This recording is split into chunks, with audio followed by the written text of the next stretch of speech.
Hi అండి. నేను మీ గంగా. ఈరోజు రెసిపీ పాలక్ పూరి. చూడండి ఎంత బాగా పొంగాయో, గుల్లగా కూడా వచ్చాయి. చిన్న చిన్న టిప్స్ పాటిస్తే ఎవరు చేసినా సరే ఇలాగే పొంగుతాయండి. డైలీ మనం గోధుమ పిండి చేసుకున్న పూరీలకి భిన్నంగా ఒకసారి ఇలా కూడా ట్రై చేయండి.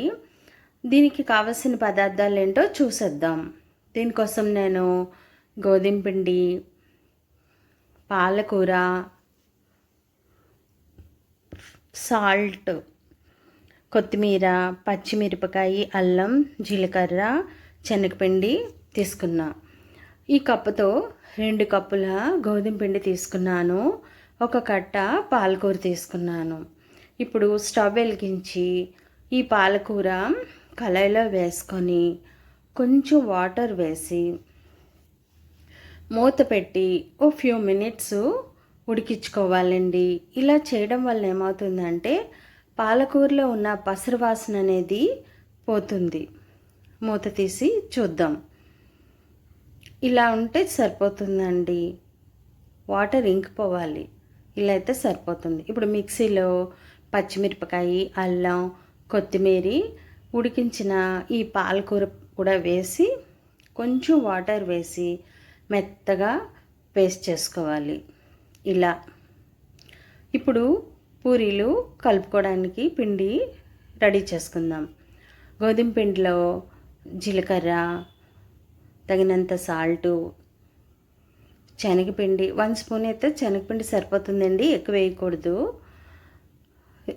పేస్ట్ చేసుకున్న పాలకూర పేస్ట్ కూడా వేసి పిండిలో ఈ మసాలా మొత్తం పిండికి మొత్తం పట్టేటట్టుగా నెమ్మదిగా కలుపుకోవాలండి.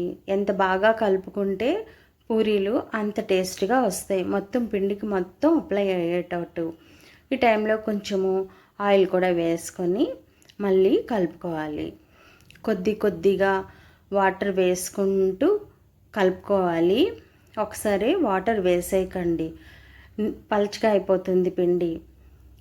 ఇలాగ కలుపుకుని చపాతీ ముద్దలాగా రెడీ చేసుకోవాలి.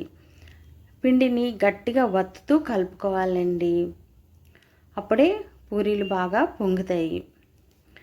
ఇప్పుడు కొంచెం ఆయిల్ వేసి కలిపి వేసి మూత పెట్టి ఒక 20 నిమిషాలు పక్కన పెట్టుకుందాం.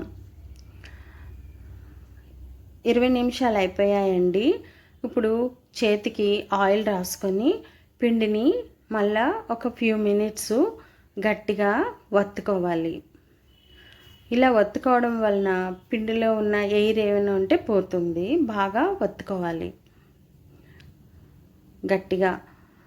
తర్వాత మీకు నచ్చిన సైజులో పూరి ఉండలు రెడీ చేసుకొని పాలకోవాలాగా వత్తుకోవాలండి.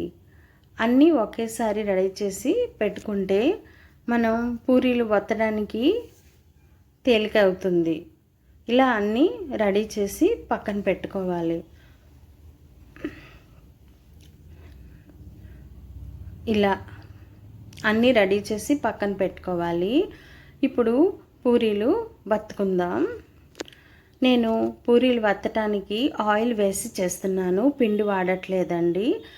పిండి వేయటం వలన మనం పూరీలు ఆయిల్లో వేసినప్పుడు ఆయిల్లో ఈ పిండి అంతా దిగిపోతుంది కదా, అందుకనేసి ఆయిల్తో ఒత్తుకుంటే ఆయిల్ కూడా పాడవకుండా ఉంటుంది.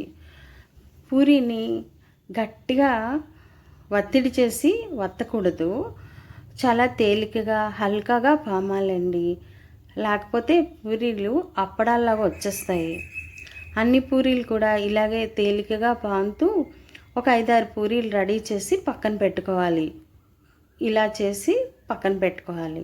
అప్పుడు మనం పూరీ స్టవ్ వెలిగించి కళాయిలో ఆయిల్ వేసుకొని ఆయిల్ బాగా మరిగించాలండి. ఆయిల్ బాగా మరిగిన తర్వాతే పూరీలు వేయాలి. ఇప్పుడు అన్ని పూరీలు అలా చేసి పెట్టుకోవడం వలన పూరీలు మనం వేసుకోవడానికి చాలా ఈజీ అయిపోతుంది కదా. ఒక 5-6 పూరీలు రెడీ చేసి పక్కన పెట్టుకున్నామంటే ఒకటి వేసేసుకోవచ్చు ఈజీగా కూడా. చూడండి ఎలా పొంగుతున్నాయో. చూస్తేనే నోరూరిపోతుంది.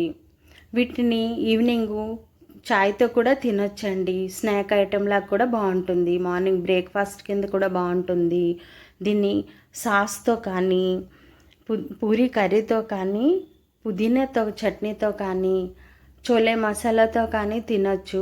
ఏమీ లేనప్పుడు ఖాళీ ఉట్టి పూరీలు కూడా తినేసినా సరే చాలా టేస్టీగా ఉంటుందండి.